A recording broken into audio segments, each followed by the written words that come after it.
Sir ವಿಧಿಗಳು ಯಾವುದು important ಮತ್ತು ಹೆಂಗೆ ನೆನ್ಪಿಟ್ಕೋಬೇಕು, ಅನುಸೂಚಿಗಳು ಹೆಂಗೆ ನೆನ್ಪಿಟ್ಕೋಬೇಕು, ಅದಾದ್ಮೇಲೆ ಭಾಗಗಳು, ಸಂವಿಧಾನದ ಭಾಗಗಳು ಯಾವ್ದು ಇಂಪಾರ್ಟೆಂಟು ಹೆಂಗೆ ನೆನ್ಪಿಟ್ಕೋಬೇಕು, ಮತ್ತು ತಿದ್ದುಪಡಿಗಳು ಕಾನ್ಸ್ಟಿಟ್ಯೂಷನಲ್ ಅಮೆಂಡ್ಮೆಂಟ್ಸ್ ಅಂತ ಕರಿತೀವಿ ಯಾವ್ದು ಇಂಪಾರ್ಟೆಂಟ್ ಹೆಂಗೆ ನೆನ್ಪಿಟ್ಕೋಬೇಕು ಅಂತ ನಿಮ್ಗೆ ಡೌಟ್ ಇದ್ರೆ ಇವತ್ತಿನ ಕ್ಲಾಸಲ್ಲಿ ಕ್ಲಿಯರ್ ಆಗುತ್ತೆ. ಅದ್ರ ಜೊತೆಗೆ ಒಂದು 15ರಿಂದ 16 ವೆರಿ ವೆರಿ ಇಂಪಾರ್ಟೆಂಟ್ ಕ್ವಶನ್ಗಳು ಕೂಡ ನಾನು ತೊಗೊಂಡು ಬಂದಿದ್ದೀನಿ, ಅವುಗಳು ಕೂಡ ಚರ್ಚೆ ಮಾಡೋಣ. ಫಸ್ಟ್ ಒಂದು 2 ಕ್ವಶನ್ ನೋಡೋಣ, ಆಮೇಲೆ ಈ ವಿಷಯಕ್ಕೆ ಬರ್ತೀನಿ. ಓಕೆ, ಫಸ್ಟ್ ಕ್ವಶನ್ ನೋಡಿ. ಈ ಕೆಳಗಿನವರಲ್ಲಿ ಯಾರು ಸಂವಿಧಾನ ರಚನಾ ಸಭೆಯ ಕಾಂಗ್ರೆಸ್ ಏತರ ಸದಸ್ಯರಾಗಿದ್ದರು ಅಂತ ಪ್ರಶ್ನೆ ಇದೆ. ಕಾಂಗ್ರೆಸ್ ಏತರ ಸದಸ್ಯರಾಗಿದ್ದರು ಅಂತಿದೆ. Option A JB Kripalani, option B doctor BR Ambedkar, option C KM Munshi, option D doctor Rajendra Prasad. So ಇಲ್ಲಿ ಕೊಟ್ಟಿರುವ ಪ್ರಶ್ನೆಗೆ ಉತ್ತರ ಡಾಕ್ಟರ್ BR ಅಂಬೇಡ್ಕರ್. ಯಾಕಂದ್ರೆ ಇವರು ಕಾಂಗ್ರೆಸ್ಸಿನ ಸದಸ್ಯರಾಗಿರ್ಲಿಲ್ಲ, ಕಾಂಗ್ರೆಸ್ಸಿನ ಸದಸ್ಯರ ಆಗಿರದೇನೆ ಈ ಒಂದು ರಚನಾ ಸಭೆಯ ಸದಸ್ಯರಾಗಿದ್ದರು. ಮುಂದೆ ಕರಡು ಸಮಿತಿಯ ಅಧ್ಯಕ್ಷರು ಕೂಡ ಆಗ್ತಾರೆ. ಡಾಕ್ಟರ್ BR ಅಂಬೇಡ್ಕರ್ ಅವರು ಸಂವಿಧಾನ ಸಭೆಯ ಕಾಂಗ್ರೆಸ್ಸೇತರ ಸದಸ್ಯರಾಗಿದ್ದರು. ಅಂಬೇಡ್ಕರ್ ಸ್ವಾತಂತ್ರ್ಯ ಪೂರ್ವದಲ್ಲಿ ವಾಯ್ಸ್ರಾಯ್ ಕಾರ್ಯಕಾರಿ ಮಂಡಳಿಯಲ್ಲಿ ಕಾರ್ಮಿಕ ಸಚಿವರಾಗಿ ಕೆಲಸ ಮಾಡಿದರು. Very important. ಅವರು ಮುಂಚೆ ಸ್ವಾತಂತ್ರ್ಯ ಪೂರ್ವದಲ್ಲಿ ಕಾರ್ಮಿಕ ಸಚಿವರಾಗಿ ಕೆಲಸ ಮಾಡಿದ್ರು ಅನ್ನೋದು ನಿಮಗೆ ಗೊತ್ತಿರಬೇಕು. ಸೆಕೆಂಡ್ ಕ್ವಶನ್, ಭಾರತದ ಸಂಸತ್ತು ಯಾವ ವಿಧಿಯಡಿಯಲ್ಲಿ ರಾಜ್ಯ ಪಟ್ಟಿಯಲ್ಲಿರುವ ಯಾವುದೇ ವಿಷಯದ ಬಗ್ಗೆ ರಾಷ್ಟ್ರೀಯ ಹಿತದೃಷ್ಟಿಯಿಂದ ಶಾಸನ ಮಾಡಬಹುದು ಅಂತ ಪ್ರಶ್ನೆ. ಯಾಕಂದ್ರೆ ನಿಮಗೆ ಗೊತ್ತಿದೆ ಭಾರತದಲ್ಲಿ ಸಂಸತ್ತಿಗೆ ಹೆಚ್ಚಿನ ಅಧಿಕಾರ ಇದೆ, ಕೇಂದ್ರಕ್ಕೆ ಹೆಚ್ಚಿನ ಅಧಿಕಾರ ಇರುತ್ತೆ, ರಾಜ್ಯಗಳಿಗೆ ಸ್ವಲ್ಪ ಅಧಿಕಾರ ಕಮ್ಮಿ ಇರುತ್ತೆ. ಸೊ ಯಾವ ವಿಷಯದ ಬಗ್ಗೆ ರಾಷ್ಟ್ರೀಯ ಹಿತದೃಷ್ಟಿಯಿಂದ ಶಾಸನ ಮಾಡಬಹುದು, ಅದು ಯಾವ ವಿಧಿ ಅಡಿಯಲ್ಲಿ ಅಂತ ಕೇಳಿದ್ದಾನೆ. ವಿಧಿ 229, 230, 247, 249. ಸೊ ಇಲ್ಲಿ ಕೊಟ್ಟಿರುವ ಪ್ರಶ್ನೆಗೆ ಉತ್ತರ 249 ನೋಡಿ, 249 ನೆನ್ಪಿಟ್ಕೊಳ್ಳಿ. ಹಾಗಾದ್ರೆ 229 ಏನ್ ಸರ್? 229 ಹೈಕೋರ್ಟಿನ ಅಧಿಕಾರಕ್ಕೆ ಸಂಬಂಧಪಟ್ಟಿದೆ. ಬರ್ಕೋತಿದ್ರು ಬರ್ಕೋರಿ. 229 ಹೈಕೋರ್ಟಿನ ಅಧಿಕಾರಗಳು ಮತ್ತು ವೆಚ್ಚಗಳು, ನೌಕರರು ಮತ್ತು ವೆಚ್ಚಗಳು ಅಂತ ಬರುತ್ತೆ. ಕ್ಲಿಯರ್ ಇದೆಯಾ?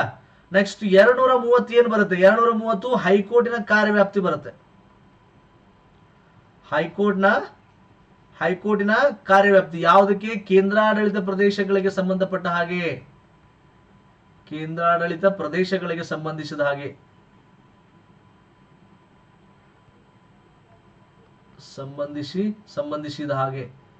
ಸಂಬಂಧಿಸಿದಂತೆ ಕೇಂದ್ರಾಡಳಿತ ಪ್ರದೇಶಗಳಿಗೆ ಸಂಬಂಧಿಸಿದಂತೆ ಹೈಕೋರ್ಟಿನ ಕಾರ್ಯವ್ಯಾಪ್ತಿ ಬಗ್ಗೆ ಮಾತನಾಡುತ್ತೆ.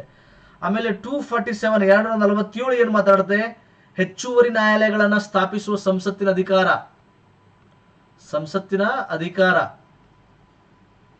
ಯಾವುದಕ್ಕೆ ಸಂಬಂಧಪಟ್ಟಾಗೆ? ಹೆಚ್ಚುವರಿ ನ್ಯಾಯಾಲಯಗಳನ್ನ ಸ್ಥಾಪಿಸುವುದು, ಹೆಚ್ಚುವರಿ ನ್ಯಾಯಾಲಯಗಳನ್ನ ಸ್ಥಾಪಿಸುವುದರ ಕುರಿತು, ಹೆಚ್ಚುವರಿ ನ್ಯಾಯಾಲಯಗಳನ್ನು ಸ್ಥಾಪಿಸುವುದರ ಕುರಿತು ಸಂಸತ್ತಿನ ಅಧಿಕಾರಕ್ಕೆ ಸಂಬಂಧಪಟ್ಟಂತೆ 247. ಸೊ 249 ಏನ್ ಹೇಳುತ್ತೆ? ರಾಜ್ಯ ಪಟ್ಟಿಯಲ್ಲಿರುವ ಯಾವುದೇ ವಿಷಯದ ಬಗ್ಗೆ ರಾಷ್ಟ್ರೀಯ ಹಿತದೃಷ್ಟಿಯಿಂದ ಶಾಸನ ಮಾಡುವುದು ಅಧಿಕಾರ ಸಂಸತ್ತಿಗಿದೆ ಅಂತ 249 ಹೇಳುತ್ತೆ. 4 ವಿಧಿಗಳು ನೆನಪಿಟ್ಟುಕೊಳ್ಳಿ, very very important as per as the exams are concern. ಪರೀಕ್ಷೆಗಳನ್ನು ಪರಿಗಣಿಸೋದಾದ್ರೆ 4 ವಿಧಿಗಳು ಇಂಪಾರ್ಟೆಂಟ್. ಓಕೆ, 249 ಪ್ರಕಾರ ಭಾರತದ ಸಂಸತ್ತು ರಾಜ್ಯ ಪಟ್ಟಿಯಲ್ಲಿರುವ ಯಾವುದೇ ವಿಷಯದ ಬಗ್ಗೆ ರಾಷ್ಟ್ರೀಯ ಹಿತದೃಷ್ಟಿಯಿಂದ ಶಾಸನ ರಚಿಸಬಹುದು ಅಂತಿದೆ. ಓಕೆ, ಸೊ ಈಗ ಚರ್ಚೆ ಮಾಡ್ತೀವಿ ನೋಡಿ. ಈಗ ನೆಕ್ಸ್ಟ್ ವೆರಿ ಇಂಪಾರ್ಟೆಂಟ್ ಟಾಪಿಕ್ ಏನಪ್ಪಾ ಅಂದ್ರೆ, ಫಸ್ಟ್ ಟಾಪಿಕ್ ಏನಪ್ಪಾ ಅಂದ್ರೆ ವಿಧಿಗಳು ಹೇಗೆ ನೆನ್ಪಿಟ್ಟುಕೊಳ್ಳೋದು, ವಿಧಿಗಳು ಯಾವುದು ಇಂಪಾರ್ಟೆಂಟ್ ಇದೆ ಮತ್ತೆ ನೆನ್ಪಿಟ್ಟುಕೊಳ್ಳೋದು ಹೇಗೆ ಅಂತ, ನೆನಪಿಟ್ಟುಕೊಳ್ಳುವುದು ಹೇಗೆ ಅಂತ ಪ್ರಶ್ನೆ ಬರುತ್ತೆ. ಸೊ ಇಂಪಾರ್ಟೆಂಟ್ ವಿಧಿ ಅಂದ್ರೆ ಸುಮಾರು ಒಂದು 50ರಿಂದ 60 ವಿಧಿಗಳು ಇರ್ತವೆ. ಓಕೆ, ಇವುಗಳು ನಿಮಗೆ ಇಂಪಾರ್ಟೆಂಟ್ ಅಂತ ಯಾವಾಗ ಗೊತ್ತಾಗುತ್ತೆ? ಹೆಚ್ಚು ಪ್ರಶ್ನೆ ಪತ್ರಿಕೆಗಳನ್ನ ಸಾಲ್ವ್ ಮಾಡೋದಲ್ಲ. ಹೆಚ್ಚು ಪ್ರಶ್ನೆ ಪತ್ರಿಕೆಗಳು, ಹಳೆ ಪ್ರಶ್ನೆ ಪತ್ರಿಕೆಗಳು, ಮಾದರಿ ಪ್ರಶ್ನೆ ಪತ್ರಿಕೆಗಳನ್ನು ಸಾಲ್ವ್ ಮಾಡಿದಾಗ ಏನ್ ಕ್ವಶನ್ಸ್ ಬರುತ್ತೆ ನೋಡ್ರಿ, ಅವೆಲ್ಲ ವಿಧಿಗಳು ತೆಗೆದಿಟ್ಕೋರಿ. ಗೊತ್ತಾಯ್ತಾ? ಒಂದು 50-60 ವಿಧಿಗಳು ಅನ್ಕೋರಿ, ತೆಗೆದಿಟ್ಕೋರಿ. ಎಲ್ಲನೂ ಮಾಡಕ್ಕಾಗಲ್ಲ. 470+ ವಿಧಿಗಳಿದೆ. ನೀವೆಲ್ಲ ನೆನ್ಪಿಟ್ಕೊಂಡ್ರೆ ಜೀನಿಯಸ್ ಬಿಡ್ರಿ. ಎಲ್ಲ ನೆನ್ಪಿಟ್ಕೋತೀನಿ ಸರ್ ಅಂದ್ರೆ ವೆರಿ ಗುಡ್, ಬಟ್ ಸರ್ವೇ ಸಾಮಾನ್ಯ ಕಷ್ಟ. ಒಂದು 60 ವಿಧಿಗಳು ಅನ್ಕೋರಿ. ಆ 60 ವಿಧಿಗಳು ನೀವು ಹೆಂಗ್ ಗೊತ್ತಾಗುತ್ತೆ? ಹಳೆ ಪ್ರಶ್ನೆ ಪತ್ರಿಕೆಗಳು ಸಾಲ್ವ್ ಮಾಡ್ಬೇಕು. ಈ ಕೆಲಸ ನೀವೇ ಮಾಡ್ಬೇಕು. ಗೊತ್ತಾಯ್ತಾ? ಎಲ್ಲೆಲ್ಲಿ ವಿಧಿಗಳ ಮೇಲೆ ಕ್ವಶನ್ ಕೇಳಿದ್ರೆ ಆ ವಿಧಿಗಳು ತೆಗೆದಿಟ್ಕೊಂಡ್ಬಿಡೋದು, ಅವುಗಳನ್ನು ಬಯಾಟ್ ಮಾಡೋದು. ಇದಕ್ಕೆ ನಾವು HYT ಹೈ ವಿಲ್ಡಿಂಗ್ ಟಾಪಿಕ್ಸ್ ಅಂತ ಕರೀತಾರೆ, ಸ್ಮಾರ್ಟ್ ವರ್ಕ್ ಅಂತ ಕರೀತಾರೆ. ಆಮೇಲೆ ಅನುಸೂಚಿಗಳಂತ ಬಂದಾಗ ಅನುಸೂಚಿಗಳು 12 ಇದೆ. ಅದರಲ್ಲಿ ಏನು ಅದರಲ್ಲಿ ಮತ್ತೆ ಯಾವ್ದು ಇಂಪಾರ್ಟೆಂಟ್ ಅಂತ ಕೇಳ್ಬೇಡ್ರಿ. 12 ಅನುಸೂಚಿಗಳು ನೀವು ಬಯಾಟ್ ಮಾಡಬೇಕು. You have to remember. ಹೇಗೆ ನೆನ್ಪಿಟ್ಕೊಳ್ಬೇಕಂತ ಹೇಳ್ತೀನಿ ಆಮೇಲೆ. ಗೊತ್ತಾಯ್ತಾ? ಫಸ್ಟ್ ಇಂಪಾರ್ಟೆಂಟ್ ಯಾವ್ದು ಗೊತ್ತಾಯ್ತು, ವಿಧಿಗಳು ಇಂಪಾರ್ಟೆಂಟ್ ಹೆಂಗ್ ಗೊತ್ತಾಗುತ್ತೆ, ಹಳೆ ಪ್ರಶ್ನೆ ಪತ್ರಿಕೆಗಳು, ಮಾದರಿ ಪ್ರಶ್ನೆ ಪತ್ರಿಕೆಗಳು ನಾವು ಕ್ಲಾಸಲ್ಲಿ ಹೇಳ್ತೀವಿ, ಅವನ್ನೆಲ್ಲ ಒಂದ್ ಕಡೆ ನೀವು ಬರ್ದಿಟ್ಕೋಬೇಕು. ಅನುಸೂಚಿಗಳು 12 ಇದೆ, 12 ಇದೆ. ನೆಕ್ಸ್ಟ್ ಮೂರನೇದು ಏನಪ್ಪಾ ಅಂದ್ರೆ ಸಂವಿಧಾನ ತಿದ್ದುಪಡಿಗಳು ಬರುತ್ತೆ. ಸಂವಿಧಾನ ತಿದ್ದುಪಡಿಗಳು ಬರುತ್ತೆ. ಒಂದಿಷ್ಟು ಇತ್ತೀಚಿನ ಒಂದು 5-6 ನೆನ್ಪಿಟ್ಕೋಬೇಕು. ಆಮೇಲೆ ಹಳೆದೊಂದು ಒಂದು 15-20 ಇರ್ತೈತೆ. ಒಂದು ಅಟ್ಲೀಸ್ಟ್ ಒಂದು 25 ಅನ್ಕೊಳ್ಳೋಣ. ಒಂದು 25 ಸಂವಿಧಾನ ತಿದ್ದುಪಡಿ ನೆನ್ಪಿಟ್ಕೋಬೇಕು. ನೆಕ್ಸ್ಟ್ ಸಂವಿಧಾನದ ಭಾಗಗಳು 25 ಭಾಗಗಳಿದೆ. 25ರಲ್ಲಿ ಅಟ್ಲೀಸ್ಟ್ ನೀವು ಒಂದು 10-15 ನೆನ್ಪಿಟ್ಕೋಬೇಕು, ಅರ್ಧ ನೆನ್ಪಿಟ್ಕೋಬೇಕು. ಇಷ್ಟು ಮಾಡಿದ್ರೆ ಸಾಕು. ಇದು ಸ್ಮಾರ್ಟ್ ವರ್ಕ್ ಇಷ್ಟೇ ಸಾಕಾಗತ್ತೆ. ಓಕೆ, ಇವೆಲ್ಲ ಎಲ್ಲಿ ತಗೋಬೇಕು, ಇವೆಲ್ಲ ಭಾಗಗಳು ಇಂಪಾರ್ಟೆಂಟು, ತಿದ್ದುಪಡಿ ಇಂಪಾರ್ಟೆಂಟ್ ಅಂತ ನಿಮ್ಗೆ ಹೆಂಗ್ ಗೊತ್ತಾಗುತ್ತೆ, ಮಾದರಿ ಪ್ರಶ್ನೆ ಪತ್ರಿಕೆಗಳು ಅಥವಾ ನಾವು ಕ್ಲಾಸಲ್ಲಿ ಹೇಳಿದಾಗ ಅಥವಾ ಹಳೆ ಪ್ರಶ್ನೆ ಪತ್ರಿಕೆಗಳು ಸಾಲ್ವ್ ಮಾಡ್ತಿರಲ್ಲ ಅವಾಗ ಅದನ್ನೆಲ್ಲ ಬರ್ದಿಟ್ಕೋಬೇಕು. ಹೇಗೆ ನೆನ್ಪಿಟ್ಕೋಬೇಕು ಸರ್ ಅಂತ ಪ್ರಶ್ನೆ ಬರುತ್ತೆ. ಹೇಗೆ ನೆನ್ಪಿಟ್ಕೋಬೇಕಂದ್ರೆ ಎಲ್ಲ ನಿಮ್ಮ ಮೊಬೈಲ್ನ ರೆಕಾರ್ಡ್ ಮಾಡ್ರಿ, ರಾತ್ರಿ ಮಕ್ಕಳಾಗಿ ಇಟ್ಕೊಂಡು ಮಕ್ಕೊಂಬಿಡೋದು. ಇಯರ್ಫೋನ್ ಇದ್ರೂ ಓಕೆ, ಇಲ್ಲಾಂದ್ರೂ ಓಕೆ, ಆನ್ ಮಾಡೋದು ಇಟ್ಕೊಂಡ್ಬಿಡೋದು. ಒಂದು 60 ಇಂಪಾರ್ಟೆಂಟ್ ವಿಧಿಗಳಿದೆ, ಅವನ್ನ ರೆಕಾರ್ಡ್ ಮಾಡ್ರಿ. ನಿಮ್ಮ ಮೊಬೈಲ್ ಇದೆ, ಮೊಬೈಲಲ್ಲಿ ರೆಕಾರ್ಡ್ ಮಾಡಿ ರಾತ್ರಿ ಮಕ್ಕಳಿಗೆ ಕೇಳಿಸ್ಕೊಂತ ಮಕ್ಕೊಂಡ್ಬಿಡೋದು. ಇದು ಇತಿಹಾಸದ ಇಶ್ವಿಗಳಿಗೂ ಸಂಬಂಧಪಡುತ್ತೆ, ಸಂವಿಧಾನದ ವಿಧಿಗಳು, ಸಂವಿಧಾನದ ತಿದ್ದುಪಡಿಗಳು ಎಲ್ಲದಕ್ಕೂ ಸಂಬಂಧಪಡುತ್ತೆ. ಯಾವ್ದು ನಿಮ್ಗೆ ನೆನಪುಳಿಯಲ್ಲ, ಪದೇ ಅದನ್ನ ರೆಕಾರ್ಡ್ ಮಾಡಿ ಅದನ್ನ ನೀವು ಪದೇ ಕೇಳಿಸ್ಕೊಳ್ಳೋದ್ರಿಂದ ನೀವು ಬೇಡ ಅಂದ್ರೆ ನಿಮ್ ತಲೆಯಲ್ಲಿ ಕೊಡುತ್ತೆ. Simple logic. ಅರ್ಥ ಆಯ್ತು ಅಂತ ಭಾವಿಸ್ತೀನಿ. ಓಕೆ, ಮುಂದಿನ ಪ್ರಶ್ನೆಗೆ ಹೋಗೋಣ. ಈ ಯಾವ ವಿಧಿಗಳು ಸಂವಿಧಾನದ ಸಮಾನತೆ ಹಕ್ಕುಗಳ ಅಡಿಯಲ್ಲಿ ಬರುತ್ತದೆ? ಸಮಾನತೆ ಹಕ್ಕು ಅಂತ ಬಂದ್ರೆ ನಿಮಗೆ ಗೊತ್ತಿದೆ 14ರಿಂದ 18 ವಿಧಿ. 14ನೇ ವಿಧಿ ಏನು ಹೇಳುತ್ತೆ, ಕಾನೂನಿನ ಮುಂದೆ ಎಲ್ಲರೂ ಸಮಾನರು ಮತ್ತು ಕಾನೂನಿನ ಸಮಾನ ರಕ್ಷಣೆ ಬಗ್ಗೆ ಹೇಳುತ್ತೆ. 15 ಏನು ಹೇಳುತ್ತೆ, 5 ವಿಷಯಗಳ ಮೇಲೆ ತಾರತಮ್ಯ ಮಾಡಂಗಿಲ್ಲ ಅಂತ ಹೇಳುತ್ತೆ. ಜಾತಿ, ಜನಾಂಗ, ಧರ್ಮ, ಲಿಂಗ, ಜನ್ಮಸ್ಥಳ 5 ವಿಷಯಗಳ ಮೇಲೆ ತಾರತಮ್ಯ ಮಾಡಂಗಿಲ್ಲ, ದೇರ್ ಇಸ್ ನೋ ಡಿಸ್ಕ್ರಿಮಿನೇಷನ್ ಅಂತ ಹೇಳುತ್ತೆ. 16 ಏನು ಹೇಳುತ್ತೆ, ಸಾರ್ವಜನಿಕ ನೌಕರಿಯಲ್ಲಿ ಸಮಾನ ಅವಕಾಶ ಕೊಡಬೇಕು ಅಂತ ಹೇಳುತ್ತೆ. ನೆಕ್ಸ್ಟ್ 17 ಅಸ್ಪೃಶ್ಯತೆ ನಿವಾರಣೆ, ಇದಂತೂ ಬಹಳ ಇಂಪಾರ್ಟೆಂಟ್ ಇದೆ. ನೆಕ್ಸ್ಟ್ 18ನೇದು ಬಿರುದುಗಳ ರದ್ದತಿ ಬಗ್ಗೆ ಮಾತನಾಡುತ್ತೆ, ಅಬಾಲಿಷನ್ ಆಫ್ ಟೈಟಲ್ಸ್ ಬಗ್ಗೆ ಮಾತನಾಡುತ್ತೆ. ಸೊ ಇವೆಲ್ಲ ಸಮಾನತೆ ಹಕ್ಕು. 19 ಸ್ವಾತಂತ್ರ್ಯ ಹಕ್ಕಲ್ಲಿ ಬರುತ್ತೆ, ವಾಕ್ ಸ್ವಾತಂತ್ರ್ಯ. 6 ಹಕ್ಕುಗಳ ಬಗ್ಗೆ, 6 ಸ್ವಾತಂತ್ರ್ಯ ಬಗ್ಗೆ ಮಾತನಾಡುತ್ತೆ. ಸೊ ಹೀಗಾಗಿ ಇದು ಬರುವುದಿಲ್ಲ, 1, 2, 3 ಮಾತ್ರ ಬರುತ್ತೆ ನೋಡಿ. ಸಮಾನತೆ ಅಂತ ಬಂದಾಗ 1, 2, 3 ಮಾತ್ರ ಬರಬೇಕಿಲ್ಲಿ. ಓಕೆ, 1, 2 ಮತ್ತು 3. 19ನೇ ವಿಧಿ ಸ್ವಾತಂತ್ರ್ಯದ ಹಕ್ಕಿಗೆ ಸಂಬಂಧಿಸಿದೆ. Simple question. ನೆಕ್ಸ್ಟ್ ಕ್ವಶನ್, ಕೆಳಗಿನ ಯಾವ ಜೋಡಿಯು ತಪ್ಪಾಗಿದೆ ಅಂತಿದೆ. ಯಾವುದು ತಪ್ಪಾಗಿದೆ ಅಂತ ನೀವು ಹುಡುಕ್ಬೇಕು. ಅಷ್ಟೇ. ಇಲ್ಲಿ ನಾನು ಇನ್ನೊಂದು ಹೇಳೋದು ಮರ್ತೆ ನಮಗೆ ಇಲ್ಲಿ ನಿಮಗೆ ಇಲ್ಲಿ 5ನೇದು ರಾಜ್ಯ ಪಟ್ಟಿಯಲ್ಲಿರೋ ವಿಷಯಗಳು ಯಾವುವು, ಸಮವರ್ತ ಪಟ್ಟಿ, ಕೇಂದ್ರ ಪಟ್ಟಿ, ಇವುಗಳು ಕೂಡ ರೆಕಾರ್ಡ್ ಮಾಡ್ಕೋರಿ. ಇವುಗಳಲ್ಲಿ ಮತ್ತೆ ಇಂಪಾರ್ಟೆಂಟ್ ಅಂತ ಏನಿಲ್ಲ, ಎಲ್ಲ ಒಂದ್ ಕಡೆ ರೆಕಾರ್ಡ್ ಮಾಡ್ಕೊಂಡ್ಬಿಡಿ. ಅಥವಾ ಇಂಪಾರ್ಟೆಂಟ್ ಮಾಡ್ಕೊಂಡ್ರೆ ಓಕೆ, ಮಾಡ್ಕೊಂಡ್ರೆ ಮೊಬೈಲ್ ರೆಕಾರ್ಡ್ ಮಾಡ್ಕೊಳ್ಳೋದು, ರಾತ್ರಿ ಫೋನಲ್ಲಿ ಮಕ್ಕಳಾಗ ಕೇಳ್ಕೊಂಡು ಮಕ್ಕಳೋದು. ರಾಜ್ಯ ಪಟ್ಟಿ ವಿಷಯಗಳು, ಸಮವರ್ತ ಪಟ್ಟಿ ವಿಷಯಗಳು, ಕೇಂದ್ರ ಪಟ್ಟಿ ವಿಷಯಗಳು ರೆಕಾರ್ಡ್ ಮಾಡೋದು, ಅದನ್ನು ಕೇಳೋದು. Simple logic. ಓಕೆ, ಸೊ ಇಲ್ಲಿ ಕೆಳಗಿನ ಯಾವ ಜೋಡಿಗಳು ತಪ್ಪಾಗಿದೆ? ಅರಣ್ಯಗಳು ರಾಜ್ಯ ಪಟ್ಟಿ, ಷೇರು ವಿನಿಮಯ ಕೇಂದ್ರ ಪಟ್ಟಿ, ಅಂಚೆ ಕಚೇರಿ ಕೇಂದ್ರ ಪಟ್ಟಿ, ಸಾರ್ವಜನಿಕ ಆರೋಗ್ಯ ರಾಜ್ಯ ಪಟ್ಟಿ. ಸೊ ಇಲ್ಲಿ ಕೊಟ್ಟಿರುವ ಪ್ರಶ್ನೆಗೆ ಉತ್ತರ ನೋಡಿ, ಅರಣ್ಯಗಳು ನೋಡಿ. ಯಾಕಂದ್ರೆ ಅರಣ್ಯಗಳು ಸಮವರ್ತ ಪಟ್ಟಿಯಲ್ಲಿ ಬರುತ್ತೆ. ಅರ್ಥ ಆಯ್ತಾ? ಷೇರು ವಿನಿಮಯ ಕೇಂದ್ರ ಪಟ್ಟಿ ಸರಿ ಇದೆ, ಅಂಚೆ ಕಚೇರಿ ಕೇಂದ್ರ ಪಟ್ಟಿ ಸರಿ ಇದೆ, ಸಾರ್ವಜನಿಕ ಆರೋಗ್ಯ ಹೆಲ್ತ್ ರಾಜ್ಯ ಪಟ್ಟಿ. ಹೆಲ್ತ್ ಅನ್ನೋದು ರಾಜ್ಯಗಳಿಗೆ ಸಂಬಂಧಪಟ್ಟಿದೆ. ಹಾಸ್ಪಿಟ್ಲ್ಗಳು, ಸರ್ಕಾರಿ ಹಾಸ್ಪಿಟ್ಲ್ಗಳು ಎಲ್ಲ ರಾಜ್ಯಗಳು ಮಾಡ್ಕೋಬೇಕು. ಓಕೆ, 42ನೇ ತಿದ್ದುಪಡಿ ಕಾಯ್ದೆ ಪ್ರಕಾರ 5 ವಿಷಯಗಳನ್ನ ರಾಜ್ಯದಿಂದ ಸಮವರ್ತ ಪಟ್ಟಿಗೆ ವರ್ಗಾಯಿಸಲಾಗಿದೆ. ನೆನ್ಪಿಟ್ಕೋಬೇಕು. ಮುಂಚೆ ಅರಣ್ಯಗಳು ಕೂಡ ರಾಜ್ಯ ಪಟ್ಟಿಲಿತ್ತು. ಆದರೆ 1976 42ನೇ ಸಂವಿಧಾನ ತಿದ್ದುಪಡಿ ಪ್ರಕಾರ 5 ವಿಷಯಗಳನ್ನು ಸಮವರ್ತ ಪಟ್ಟಿಗೆ ವರ್ಗಾಯಿಸಲಾಯಿತು. ಅವುಗಳೆಂದರೆ ಶಿಕ್ಷಣ, ಆರೋಗ್ಯ, ತೂಕ ಮತ್ತು ಅಳತೆ, ವನ್ಯಪ್ರಾಣಿಗಳು ಮತ್ತು ಪಕ್ಷಿಗಳ ಸಂರಕ್ಷಣಾ. ಓಕೆ, ಅರಣ್ಯ ಇಲ್ಲಿ ಬಂತು ನೋಡ್ರಿ. ಗೊತ್ತಾಯ್ತಾ? ಅರಣ್ಯನು ಕೂಡ ಮುಂಚೆ ರಾಜ್ಯ ಪಟ್ಟಿಲಿತ್ತು, ಆದರೆ 76ರ ನಂತರ ಅದು ಸಮವರ್ತ ಪಟ್ಟಿಗೆ ಬಂದಿದೆ. ನೆಕ್ಸ್ಟ್, ರಾಷ್ಟ್ರೀಯ ತುರ್ತು ಪರಿಸ್ಥಿತಿಯಲ್ಲಿ ಈ ಕೆಳಗಿನ ಯಾವ ವಿಧಿಗಳನ್ನ ಅಮಾನತುಗೊಳಿಸಲಾಗುವುದಿಲ್ಲ ಅಂತ ಪ್ರಶ್ನೆ ಇದೆ. ನೀವು ಆನ್ಸರ್ ಗೆಸ್ ಮಾಡಿ. ನ್ಯಾಷನಲ್ ಎಮರ್ಜೆನ್ಸಿ ಇರುತ್ತೆ, ಆ ಟೈಮಲ್ಲಿ ಯಾವುದು ಅಮಾನತುಗೊಳಿಸಲಾಗುವುದಿಲ್ಲ ಅಂತಿದೆ. ವಿಧಿಗಳು 14 ಮತ್ತು 15, 19 ಮತ್ತು 20, 21 ಮತ್ತು 22, 20 ಮತ್ತು 21 ಇದೆ. ಸೊ ಇಲ್ಲಿ ಆನ್ಸರು ಡಿ ಆಗುತ್ತೆ. 20 ಏನ್ ಹೇಳುತ್ತೆ? ಅಪರಾಧಿಗಳ ರಕ್ಷಣೆ ಬಗ್ಗೆ ಮಾತನಾಡುತ್ತೆ. ಅಪರಾಧಿಗಳಂದ್ರೆ ಯಾರು? ಈಗ ಆಲ್ರೆಡಿ ಯಾರಪ್ಪ? ವಿನಯ್ ಕುಲಕರ್ಣಿ. ದರ್ಶನ್ ಆರೋಪಿ, ಇನ್ನು ವಿನಯ್ ಕುಲಕರ್ಣಿ ಅಪರಾಧಿ ಸಾಬೀತಾಗಿದೆ, ಅಪರಾಧಿ ಅಂತೇಳಿ. ಅಪರಾಧಿ ಸಾಬೀತಾಗಿದೆ ಅಂತ ಹೇಳಿ ಎಮರ್ಜೆನ್ಸಿ ಇದೆ ಅಂತೇಳಿ ಅವ್ರಿಗೆ ಡಬಲ್ ಶಿಕ್ಷೆ ಕೊಡೋದು, ಹಳೆ ಕಾನೂನು ಪ್ರಕಾರ ಶಿಕ್ಷೆ ಕೊಡೋದು ಹಂಗಿಲ್ಲ. ಈಗ ಏನು ಪ್ರಸ್ತುತ ಕಾನೂನಿದೆ, ಒಂದು ತಪ್ಪಿಗೆ 5 ವರ್ಷ ಅಂತಂದ್ರೆ 5 ವರ್ಷ ಕೊಡಬೇಕು. ತುರ್ತು ಪರಿಸ್ಥಿತಿ ಅಂತೇಳಿ 10 ವರ್ಷ ಹಾಕಿ ನಾವು ರೂಮ್ ದಿನದ ನಡೆಯೋದು. ಒಂದು ತಪ್ಪಿಗೆ ಒಂದೇ ಶಿಕ್ಷೆ ಮತ್ತು ಹಳೆ ಕಾನೂನು ಬಿಟ್ಟು ಹೊಸ ಕಾನೂನಿನ ಪ್ರಕಾರ ಶಿಕ್ಷೆ ಕೊಡಬೇಕು ಅಂತ ಹೇಳುತ್ತೆ. ತುರ್ತು ಪರಿಸ್ಥಿತಿ ಇರಲಿ, ಸುಡುಗಾಡು ಇರಲಿ, ಏನೇ ಇರಲಿ, ಅಪರಾಧಿಗಳ ರಕ್ಷಣೆ ವೆರಿ ಇಂಪಾರ್ಟೆಂಟ್. ಆಮೇಲೆ 21 ಏನ್ ಹೇಳುತ್ತೆ, ಜೀವಿಸುವ ಹಕ್ಕು ಬಗ್ಗೆ ಮಾತನಾಡುತ್ತೆ. ತುರ್ತು ಪರಿಸ್ಥಿತಿ ಇದೆ ಅಂತ ಹೇಳಿ ಯಾರು ಬೇಕಾದ್ರೂ ಜೀವ ತೆಗೆಯಂಗಿಲ್ಲ, ಗೊತ್ತಾಯ್ತಾ? ಸೊ ಜೀವಿಸುವ ಹಕ್ಕು ಮತ್ತು ಅಪರಾಧಿಗಳ ರಕ್ಷಣೆ, ಎಂತ ತುರ್ತು ಪರಿಸ್ಥಿತಿ ಇದ್ರೂ ಇವುಗಳು ಅಮಾನತು ಆಗುವುದಿಲ್ಲ, ನೆನ್ಪಿಟ್ಟುಕೊಳ್ಳಿ, ವೆರಿ ಇಂಪಾರ್ಟೆಂಟ್.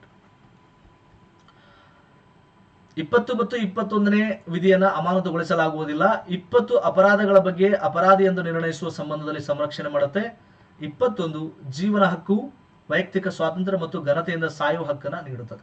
ಘನತೆಯಿಂದ ಸಾಯುವ ಹಕ್ಕನ್ನು ಕೂಡ ನೀಡುತ್ತೆ.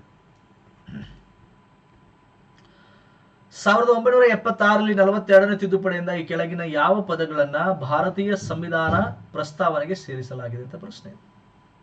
ಗೆಸ್ ಮಾಡಿ ನೋಡೋಣ ಆನ್ಸರ್.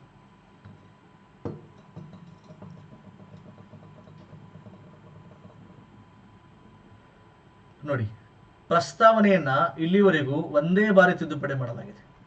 ಅದು 1976 42ನೇ ಸಂವಿಧಾನ ತಿದ್ದುಪಡಿ ಪ್ರಕಾರ ಒಂದೇ ಬಾರಿ ತಿದ್ದುಪಡಿ ಮಾಡಲಾಗಿದೆ. ತಿದ್ದುಪಡಿ ಮಾಡಿ 3 ಶಬ್ದಗಳನ್ನು ಸೇರಿಸಿದ್ದಾರೆ: ಸಮಾಜವಾದಿ, ಜಾತ್ಯತೀತ ಮತ್ತು ಸಮಗ್ರತೆ, ಏಕತೆ ಮತ್ತು ಸಮಗ್ರತೆ. ಸೊ ಇವು ಮೊದಲೇ ಇತ್ತು. Okay, ಇವಲ್ಲ answer. 135 ಇಲ್ಲಿದೆ, ಆನ್ಸರ್ ಎ. ಓಕೆ, 135. ನೆಕ್ಸ್ಟ್, ಈ ಕೆಳಗಿನ ಯಾವ ಸಮಿತಿಗಳು ಚುನಾವಣಾ ಸುಧಾರಣೆಗೆ ಸಂಬಂಧಿಸಿಲ್ಲ ಅಂತ ಇದೆ. ಕೆಳಗಿನ ಯಾವ ಸಮಿತಿಗಳಲ್ಲ, ಯಾವ ಸಮಿತಿ, ಒಂದು ಸಮಿತಿ ಇದೆ, ಅದು ಚುನಾವಣಾ ಸುಧಾರಣೆಗೆ ಸಂಬಂಧಿಸಿಲ್ಲ. ವಾಂಚು ಸಮಿತಿ, ದಿನೇಶ್ ಗೋಸ್ವಾಮಿ ಸಮಿತಿ, ವೋಹರಾ ಸಮಿತಿ, ಕೆ ಸಂತಾನಂ ಸಮಿತಿ ಅಂತಿದೆ. ಸೊ ಕೆ ಸಂತಾನಂ ನೀವು ಎಲ್ಲಿ ನೋಡಿರ್ತೀರಿ ಗೊತ್ತಾ, ಬಹಳ ಜನ ಓದಿರ್ತೀರ, ಪಂಚಾಯತಿಗಳಿಗೆ ಸಂಬಂಧಪಟ್ಟಿದೆ. ಲೋಕಲ್ ಗವರ್ನಮೆಂಟ್, ಸ್ಥಳೀಯ ಸರ್ಕಾರಗಳಿಗೆ ಸಂಬಂಧಪಟ್ಟಿದೆ. ಸೊ ಹೀಗಾಗಿ ಆನ್ಸರ್ ಡಿ. ಸಂತಾನಂ ಸಮಿತಿಯು ಪಂಚಾಯತ್ ರಾಜ್ ಹಣಕಾಸು ಅಧ್ಯಯನಕ್ಕೆ ಸಂಬಂಧಿಸಿದೆ, ನೆನ್ಪಿಟ್ಟುಕೊಳ್ಳಿ. ಚುನಾವಣಾ ಸುಧಾರಣೆಗೆ ಸಂಬಂಧಿಸಿದ ಕೆಲವು ಪ್ರಮುಖ ಸಮಿತಿಗಳು: ಜೆಪಿ ಸಮಿತಿ, ಇಂದ್ರಜಿತ್ ಗುಪ್ತಾ ಸಮಿತಿ, ವಾಂಚು ಸಮಿತಿ, ದಿನೇಶ್ ಗೋಸ್ವಾಮಿ ಸಮಿತಿ, ವೋಹರಾ ಸಮಿತಿ. ಇವೆಲ್ಲ ಚುನಾವಣಾ ಸುಧಾರಣೆಗೆ ಸಂಬಂಧಪಟ್ಟಂತ ಪ್ರಮುಖ ಸಮಿತಿಗಳು, ನೆನ್ಪಿಟ್ಟುಕೊಳ್ಳಿ. ಬಹಳ ಇಂಪಾರ್ಟೆಂಟ್ ಕ್ವಶನ್. ಕೇಂದ್ರ ಸರ್ಕಾರದ ಅತ್ಯುನ್ನತ ನಾಗರಿಕ ಹುದ್ದೆಯಲ್ಲಿರುವವರು ಯಾರು? ಅತ್ಯುನ್ನತ ನಾಗರಿಕ ಹುದ್ದೆ, ಸಿವಿಲ್ ಸರ್ವಿಸ್.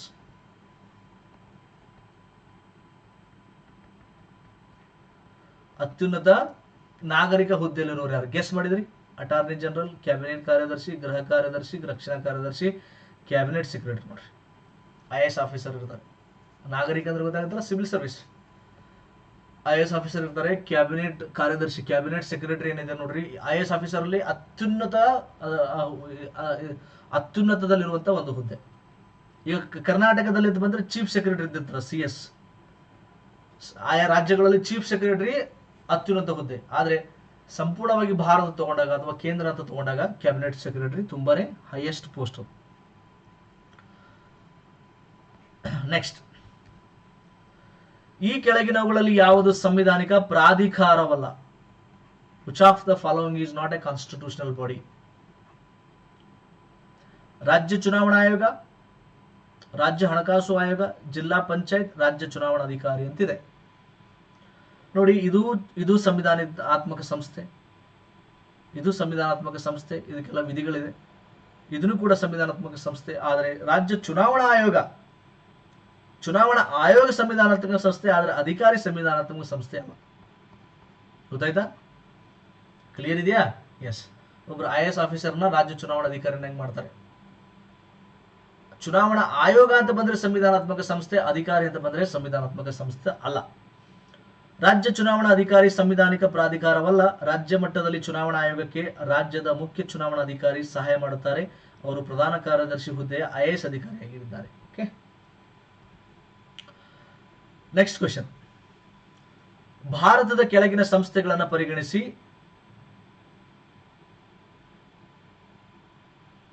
ಮೇಲೆ ನೀಡಲಾದ ಸಂಸ್ಥೆಗಳಲ್ಲಿ ಯಾವುದು ಭಾರತದ ಸಂವಿಧಾನದಿಂದ ಸ್ಥಾಪಿಸಲಾಗಿದೆ ಅಂತಿದೆ. ಸಂವಿಧಾನಾತ್ಮಕ ಸಂಸ್ಥೆ, ಕಾನ್ಸ್ಟಿಟ್ಯೂಷನಲ್ ಬಾಡಿ ಅಂತ.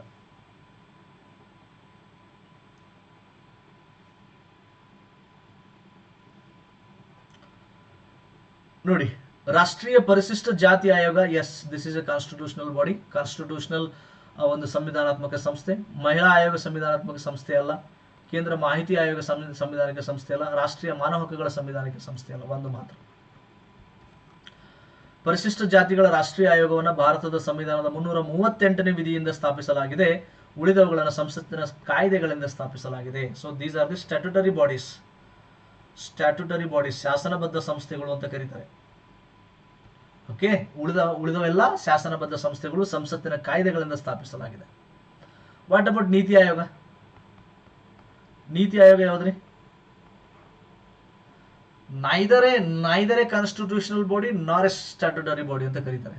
ನೀತಿ ಆಯೋಗ ಸಂವಿಧಾನಾತ್ಮಕ ಸಂಸ್ಥೆಯೂ ಅಲ್ಲ ಮತ್ತು ಶಾಸನಬದ್ಧ ಸಂಸ್ಥೆಯೂ ಅಲ್ಲ. ಅದೊಂದು ಕಾರ್ಯಾಂಗದಿಂದ, ಎಕ್ಸಿಕ್ಯೂಟಿವ್ ಆಕ್ಷನ್ ಇಂದ, ಕಾರ್ಯಾಂಗದಿಂದ ಮಾಡಿರುವಂತಹ ಒಂದು ಸಂಸ್ಥೆ. ಎಕ್ಸಿಕ್ಯೂಟಿವ್ ಡಿಸಿಷನ್ ಇಂದ ಮಾಡಿರುವಂತಹ ಒಂದು ಸಂಸ್ಥೆ. ಕ್ಲಿಯರ್ ಇದೆಯಾ? ಭಾರತದಲ್ಲಿ ಹಣಕಾಸು ಆಯೋಗದ ಪ್ರಾಥಮಿಕ ಕಾರ್ಯ ಯಾವುದು?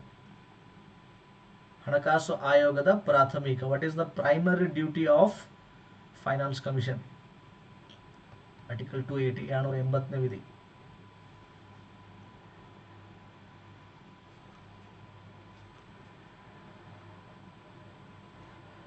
ಹಣಕಾಸು ಆಯೋಗದ ದ ಫಂಡಮೆಂಟಲ್ ಡ್ಯೂಟಿ, ಮೂಲಭೂತ ಕರ್ತವ್ಯ ಅಂತ ಬಂದ್ರೆ ಕೇಂದ್ರ ಮತ್ತು ರಾಜ್ಯಗಳ ನಡುವೆ ಆದಾಯದ ವಿತರಣೆ. ಕೇಂದ್ರಕ್ಕೆ ಬರುವಂತಹ ತೆರಿಗೆ ಹಣಗಳನ್ನು ರಾಜ್ಯಗಳಿಗೆ ಯಾವ ಆಧಾರದ ಮೇಲೆ ವಿತರಣೆ ಮಾಡಬೇಕು ಅನ್ನೋದು ಹಣಕಾಸು ಆಯೋಗ ಶಿಫಾರಸು ಮಾಡುತ್ತೆ. ಆಮೇಲೆ ಇವರು ಶಿಫಾರಸು ಮಾಡಿದ್ದು ಕಡ್ಡಾಯವೇ ಇಲ್ಲ. There is no binding. Binding ಅಂದ್ರೆ ಗೊತ್ತಾಗತ್ತಾ? ಇವ್ರು ಕೊಡುವ ಶಿಫಾರಸುಗಳನ್ನ ಕೇಂದ್ರ ಸರ್ಕಾರ ಪಾಲಿಸಲೇಬೇಕಂತ ಏನಿಲ್ಲ. Okay, there is no binding. No binding ಅಂತ ಕರೀತಾರೆ. ಬೈಂಡಿಂಗ್ ಅಂದ್ರೆ ಪಾಲಿಸಬೇಕು. ಇವರು ಕೊಡುವ ಶಿಫಾರಸುಗಳನ್ನ ಕೇಂದ್ರ ಸರ್ಕಾರ ಪಾಲಿಸ್ತಿದ್ರೆ ಅದಕ್ಕೆ ಬೈಂಡಿಂಗ್ ಅಂತ ಕರೀತಾರೆ. But there is no binding ಅಂದ್ರೆ ಇವರು ಕೊಡುವ ಶಿಫಾರಸುಗಳನ್ನ ಕೇಂದ್ರ ಸರ್ಕಾರ ಪಾಲಿಸಬಹುದು, ಪಾಲಿಸದೇ ಇರಬಹುದು ಅನ್ನೋದು ನಿಮಗೆ ಗೊತ್ತಿರಬೇಕು. ಕ್ಲಿಯರ್ ಇದೆ? ಸೊ ಇಲ್ಲಿ C answer, proper answer C. ಕೇಂದ್ರ ಮತ್ತು ರಾಜ್ಯಗಳ ನಡುವೆ ಆದಾಯದ ವಿತರಣೆ ನೋಡಿ. ಹಣಕಾಸು ಆಯೋಗವು ಕೇಂದ್ರ ಮತ್ತು ರಾಜ್ಯಗಳ ನಡುವೆ ಆದಾಯವನ್ನು ವಿತರಿಸುತ್ತದೆ. ಹಣಕಾಸು ಆಯೋಗವು ಆರ್ಥಿಕ ಸಂಪನ್ಮೂಲಗಳನ್ನು ಕೇಂದ್ರದಿಂದ ರಾಜ್ಯಗಳಿಗೆ ವರ್ಗಾಯಿಸಲು ಶಿಫಾರಸು ಮಾಡಲು ಪ್ರತಿ 5 ವರ್ಷಗಳಿಗೊಮ್ಮೆ ರಚಿಸಲಾದ 280ನೇ ವಿಧಿ ಅನ್ವಯ ಸಂವಿಧಾನಿಕ ಸಂಸ್ಥೆಯಾಗಿದೆ. 280ನೇ ವಿಧಿ ನೆನಪಿಟ್ಟುಕೊಳ್ಳಿ, ಹಣಕಾಸು ಆಯೋಗಕ್ಕೆ ಸಂಬಂಧಪಟ್ಟಿದೆ. ಕಾನೂನು ವಿಷಯಗಳಲ್ಲಿ ಭಾರತ ಸರ್ಕಾರಕ್ಕೆ ಸಲಹೆ ನೀಡುವವರು ಯಾರು? ಫಾರ್ ಎಕ್ಸಾಂಪಲ್, ಈಗ ಕೇಂದ್ರ ಸರ್ಕಾರಕ್ಕೂ ಸಂಬಂಧಪಟ್ಟಂಗ ಒಬ್ಬರು ಲಾಯರ್ ಬೇಕಾಗ್ತದೆ, ಒಬ್ಬರು ನ್ಯಾಯವಾದಿ, ವಕೀಲ, ನ್ಯಾಯವಾದಿ ಅಥವಾ ವಕೀಲ. ಸೊ ಭಾರತ ಸರ್ಕಾರಕ್ಕೆ ಪರವಾಗಿ ವಾದ ಮಾಡೋರು ಅಥವಾ ಭಾರತ ಸರ್ಕಾರಕ್ಕೆ ಕಾನೂನು ವಿಷಯಗಳಲ್ಲಿ ಸಲಹೆ ನೀಡೋರು ಯಾರಪ್ಪ ಅಂದ್ರೆ ಅಟಾರ್ನಿ ಜನರಲ್ ನೋಡಿ. ಅಟಾರ್ನಿ ಜನರಲ್ 76ನೇ ವಿಧಿ ಅಟಾರ್ನಿ ಜನರಲ್ಗೆ ಸಂಬಂಧಪಟ್ಟಿರುವಂಥದ್ದು, ನೆನ್ಪಿಟ್ಟುಕೊಳ್ಳಿ. ಇವರು ಕೇಂದ್ರ ಸರ್ಕಾರದ ಲಾಯರ್. ಈಗೆಲ್ಲ ನೋಡ್ರಿ, ದರ್ಶನ್, ಸುದೀಪು, ಆಮೇಲೆ ಸಲ್ಮಾನ್ ಖಾನು, ಶಾರುಖ್ ಖಾನ್ ಅವರೆಲ್ಲ ದೊಡ್ಡ ದೊಡ್ಡ ಸೆಲೆಬ್ರಿಟಿಗಳು ಫಿಕ್ಸ್ ಒಬ್ರು ಲಾಯರ್ ಇರ್ತಾರೆ, ಒಬ್ರು ವಕೀಲರು ಇಟ್ಕೊಂಡಿರ್ತಾರೆ. ಒಬ್ರು ಯಾರೀ, ಒಬ್ರು CA, ಒಬ್ರು ಲಾಯರು, ಆಮೇಲೆ ಅವ್ರಿಗೊಬ್ರು ಸಪ್ರೇಟ್ ಕಟಿಂಗ್ ಮಾಡೋ, ಮನಿ ಕಟಿಂಗ್ ಎಲ್ಲ ಇರ್ತಿದ್ದಾರೆ. ಭಾಳ ಇರ್ತದ. ಅವರಿಂದ ಒಂದು 10-20 ಮಂದಿ ನೌಕರಿ ಇರ್ತದೆ. ಮನೆ 1-2-3 ಜನ ಕೆಲಸ ಮಾಡೋರು, ಕಾರ್ ಡ್ರೈವರು, ಒಬ್ಬ ಲಾಯರು, ಒಬ್ಬ CA, ಚಾರ್ಟರ್ ಅಕೌಂಟೆಂಟ್, ಅಕೌಂಟ್ ನೋಡ್ಕೊಳ್ಳೋರು, ಕಟಿಂಗ್ ಮಾಡೋರು, ಮೇಕಪ್ ಮಾಡೋರು, ಹೇರ್ ಸ್ಟೈಲ್ ಮಾಡೋರು, ಸುಡುಗಾಡ 108 ಇರ್ತಾರೆ. ಹೌದಲ್ರಿ? ಪ್ರತಿಯೊಬ್ಬ ಸೆಲೆಬ್ರಿಟಿಗೆ ಒಬ್ಬರು ಲಾಯರ್ ಅದಾರ ಈಗ. ಯಾಕಂದ್ರೆ ಏನೋ ಒಂದು ಕೇಸ್ ಇದ್ದೇ ಇರ್ತಾವ್ರ ಮೇಲೆ. ಹಾಗೆ ಕೇಂದ್ರ ಸರ್ಕಾರದ ಲಾಯರ್ ಯಾರಪ್ಪ ಅಂದ್ರೆ, ಕೇಂದ್ರ ಸರ್ಕಾರದಕ್ಕೆ ಕಾನೂನು ಸಲಹೆ ಕೊಡೋರು ಯಾರಪ್ಪ ಅಂದ್ರೆ ಅಟಾರ್ನಿ ಜನರಲ್. ಸಂಸತ್ತಿನ 2 ಅಧಿವೇಶನಗಳ ನಡುವಿನ ಗರಿಷ್ಠ ಅಂತರ ಎಷ್ಟು ತಿಂಗಳು ಅಂತಿದೆ? ಎಷ್ಟು ಇರಬೇಕ್ರಿ ಗರಿಷ್ಠ ಅಂದ್ರೆ? 4 ತಿಂಗಳು, 5 ತಿಂಗಳು, 6 ತಿಂಗಳು, 8 ತಿಂಗಳು. ನೋಡಿ, ಇಲ್ಲಿ ಆಕ್ಚುಲಿ ಏನ್ ಮಾಡ್ತಾರೆ, ಬಹಳ ಜನ ವರ್ಷದ 3 ಸಲ ನೀವೇ ಸ್ವಂತ ತಲೆ ಓಡಿಸ್ತೀರಿ. ಈ ಮುಂಗಾರು ಅಧಿವೇಶನ ಮಾಡ್ತಾರೆ, ಆಮೇಲೆ ಬಜೆಟ್ ಅಧಿವೇಶನ ಮಾಡ್ತಾರೆ, ಆಮೇಲೆ ಚಳಿಗಾಲದ ಅಧಿವೇಶನ ಮಾಡ್ತಾರೆ. ಮಳೆಗಾಲ, ಬಜೆಟ್, ಚಳಿಗಾಲ 3 ಅಧಿವೇಶನ ಮಾಡ್ತಾರೆ. ಒಂದು ವರ್ಷದಲ್ಲಿ 3 ಮಾಡ್ತಾರೆ ಅಂದ್ರೆ 4 ತಿಂಗಳಿಗೆ ಒಂದೊಂದು ಮಾಡ್ತಾರೆ. ಸೊ ಹೀಗಾಗಿ ಗರಿಷ್ಠ ಅಂತರ 4 ಅಂತ ನೀವೇ ತಲೆ ಓಡಿಸ್ತೀರಿ, ತಪ್ಪು. ಸೊ ಸಂವಿಧಾನದಲ್ಲಿ ಏನಿದೆ, 6 ತಿಂಗಳಿಗೊಮ್ಮೆ ಅಧಿವೇಶನ ಕರಿಬೇಕಂತಿದೆ, ಗರಿಷ್ಠ 6 ತಿಂಗಳು. ಸೊ ಅಂದ್ರೆ ವರ್ಷಕ್ಕೆ 2 ಕಳೆದ್ರು ನಡೆಯುತ್ತೆ. ಬಟ್ ಇವ್ರು ಬೇಕಾಗಿ 3 ಮಾಡ್ಕೊಂಡಿದ್ದಾರೆ ಅಷ್ಟೇ. ಕ್ಲಿಯರ್ ಇದೆಯಾ? According to constitution there must be 2 sessions in a year. ಅಂದ್ರೆ ಒಂದು ವರ್ಷದಲ್ಲಿ 2 ಅಧಿವೇಶನಗಳಾಗಬೇಕಂತ ಹೇಳುತ್ತೆ. 6 ತಿಂಗಳಿಗೆ ಮೀರದಂತೆ ಒಂದು ಅಧಿವೇಶನ ನಡೀಬೇಕಂತ ಸಂವಿಧಾನದಲ್ಲಿದೆ. ಬಟ್ ಇವರು ಸಾಂಪ್ರದಾಯಿಕವಾಗಿ 3 ಮಾಡ್ಕೊಂಡು ಬಂದಿದ್ದಾರೆ. ಕ್ಲಿಯರ್ ಇದೆಯಾ? ಸೊ 6 ತಿಂಗಳು.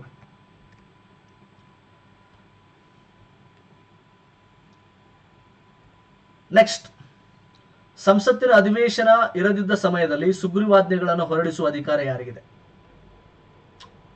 ಅಧಿವೇಶನ ಇಲ್ಲದ ಸಂದರ್ಭದಲ್ಲಿ ಸುಗ್ರೀವಾಜ್ಞೆ, ಆರ್ಡಿನೆನ್ಸ್ ಅಂತ ಕರಿತೀವಿ. ಮಂತ್ರಿಗಳ ಪರಿಷತ್ತು, ತುರ್ತು ಕಾಯ್ದೆಯ ಸಂಸದೀಯ ಸ್ಥಾಯಿ ಸಮಿತಿ, ರಾಷ್ಟ್ರಪತಿ, ಪ್ರಧಾನಮಂತ್ರಿ. ಇಲ್ಲಿ ರಾಷ್ಟ್ರಪತಿ ನೋಡಿ. ಹಾಗಾದ್ರೆ ಇದು ರಾಷ್ಟ್ರಪತಿಗಳ ವಿವೇಚನಾಧಿಕಾರವೇ? No, this is not a discretionary power of president. President will act upon aid and advice given by Council of Ministers headed by Prime Minister. ಪ್ರಧಾನಮಂತ್ರಿಯನ್ನೊಳಗೊಂಡ ಮಂತ್ರಿಮಂಡಲದ ಸಲಹೆ ಮೇರೆಗೆ ರಾಷ್ಟ್ರಪತಿಗಳು ಸುಗ್ರೀವಾಜ್ಞೆಯನ್ನು ಹೊರಡಿಸುತ್ತಾರೆ. ಇವರಿಗೆ ಹೊರಡಿಸುವ ಅಧಿಕಾರ ಕೊಟ್ಟಿದ್ದು 123ನೇ ವಿಧಿ. 123ನೇ ವಿಧಿ ರಾಷ್ಟ್ರಪತಿಗಳು ಸುಗ್ರೀವಾಜ್ಞೆಯನ್ನು ಹೊರಡಿಸುವ ಅಧಿಕಾರವನ್ನು ಹೊಂದಿದ್ದಾರೆ. 213ನೇ ವಿಧಿ ರಾಜ್ಯಪಾಲರಿಗಿದೆ. ಆಯಾ ರಾಜ್ಯಗಳಲ್ಲಿ ರಾಜ್ಯಪಾಲರು ಕೂಡ 213ನೇ ವಿಧಿಯಲ್ಲಿ ಸುಗ್ರೀವಾಜ್ಞೆಗಳನ್ನು ಹೊರಡಿಸಬಹುದು. ಕ್ಲಿಯರ್ ಇದೆಯಾ? ನಾನು ಎಕ್ಸ್ಪ್ಲೈನ್ ಮಾಡಿದ್ದೀನಿ, ವಿಡಿಯೋ ಪಾಸ್ ಮಾಡಿ ನೋಡಬಹುದು. ಭಾರತದ ಸಂಸತ್ತಿನ ಅತಿ ದೊಡ್ಡ ಸಮಿತಿ ಯಾವುದು ಅಂತಿದೆ? ದ ಬಿಗ್ಗೆಸ್ಟ್ ಕಮಿಟಿ ಅಂತ ಬಂದ್ರೆ ಸಾರ್ವಜನಿಕ ಲೆಕ್ಕಪತ್ರ ಸಮಿತಿ, ಅಂದಾಜು ಸಮಿತಿ, ಸಾರ್ವಜನಿಕ ಸಂಸ್ಥೆಗಳ ಸಮಿತಿ, ಜಂಟಿ ಸಂಸದೀಯ ಸಮಿತಿ ಅಂತಿದೆ. ಇಲ್ಲಿ ಅಂದಾಜು ಎಸ್ಟಿಮೇಟ್ ಕಮಿಟಿ ನೋಡಿ. ಇದು IAS 2014ರಲ್ಲಿ, ಆಮೇಲೆ ಹೀಗೆ ಅನೇಕ ಎಕ್ಸಾಮ್ಗಳಲ್ಲಿ ಕೇಳಿದಾನೆ. ಅತಿ ದೊಡ್ಡ ಸಮಿತಿ ಅಂದ್ರೆ ಅಂದಾಜು ಸಮಿತಿ, ಎಸ್ಟಿಮೇಟ್ ಕಮಿಟಿ ಅಂತ ಕರಿತೀವಿ. 30 ಜನ ಸದಸ್ಯರನ್ನು ಹೊಂದಿದೆ. ಎಲ್ಲ ಸದಸ್ಯರು ಲೋಕಸಭೆದವರೇ ಆಗಿರ್ತಾರೆ. ಇಲ್ಲಿ ರಾಜ್ಯಸಭೆದವರು ಇರಲ್ಲ, ರಾಜ್ಯಸಭೆ ಯಾವುದೇ ಪ್ರಾತಿನಿಧ್ಯ ಇರಲ್ಲ. ಐ ಹೋಪ್ ಈ ಕ್ವಶನ್ಸ್ ಎಲ್ಲ ನಿಮಗೆ ಇಷ್ಟ ಆಗಿದೆ ಅಂತ ಭಾವಿಸ್ತೀನಿ. ಒಂದು ಲೈಕ್ ಕೊಡಿ ಇಷ್ಟ ಆಗಿದ್ರೆ. ಆಮೇಲೆ ಇನ್ನೂ ಯಾರು ಸಬ್ಸ್ಕ್ರೈಬ್ ಮಾಡಿಲ್ಲ ಸಬ್ಸ್ಕ್ರೈಬ್ ಮಾಡ್ಕೊಳ್ಳಿ. ಮುಂದೆ ವಿಡಿಯೋಗಳು ಕೂಡ ಬರುತ್ತೆ. ಇದು ಭಾಗ 2. ಭಾಗ 1 ಆಲ್ರೆಡಿ ಮಾಡೀನಿ, ಆ ವಿಡಿಯೋ ಯಾರು ನೋಡಿಲ್ಲ ನೋಡ್ಕೊಳ್ಳಿ. Thank you.